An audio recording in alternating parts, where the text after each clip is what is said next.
কোচবিহার পৌরসভার বেহাল পৌর পরিষেবার প্রতিবাদে আজ বিজেপির কোচবিহার শহর মণ্ডল কমিটির পক্ষ থেকে কোচবিহার পৌরসভার চেয়ারম্যানের কাছে একটি স্মারকলিপি প্রদান করা হয়। বিজেপির অভিযোগ, ভেঙে পড়েছে কোচবিহার পৌরসভার পৌর পরিষেবা। নিকাশি নালা থেকে শুরু করে রাস্তাঘাট সবকিছুর বেহাল দশা। শহরের বুকে বাড়ছে ডেঙ্গু আক্রান্তের সংখ্যা। কোচবিহার পৌরসভার চেয়ারম্যান পৌরসভার পরিষেবা নিয়ে উদাসীন। অপরদিকে কোচবিহার পৌরসভার নাগরিকদের ওপর বাড়িয়ে চলেছেন করের বোঝা।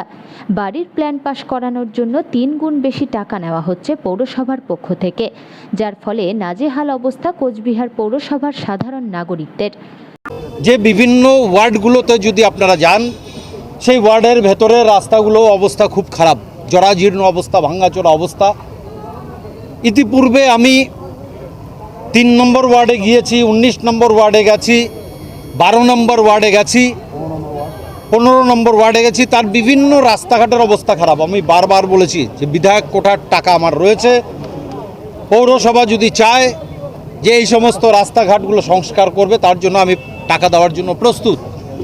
কিন্তু বিজেপির বিধায়কের টাকা নিয়ে তারা কাজ করতে চান না। আপনারা দেখেছেন যে শহরের বিভিন্ন যে ড্রেনগুলো, সেই ড্রেনগুলোর অবস্থা ভয়াবহ। সেখানে সামান্য বৃষ্টি হলেই ড্রেনের জল মানুষের বাড়ি বাড়ি ঢুকে যাচ্ছে, ঘরের মধ্যে ঢুকে যাচ্ছে। এই নিয়ে পৌরসভার কোনো হেলদোল নেই। প্রতিবার যখন পৌর নির্বাচন আসে আর তখন আমরা শুনতে পাই এবার পরিশ্রুত পানীয় জল দেওয়া হবে। কোটি কোটি টাকা কেন্দ্রীয় সরকারের যে জল জীবন মিশনের প্রকল্পের টাকা, সেই টাকা এসছে, কিন্তু সেই টাকা কিভাবে খরচা করা হয়েছে, যে কুচবিহার পৌরসভার এলাকার যারা বাসিন্দারা তারা পৌর পানীয় জল থেকে তারা বঞ্চিত।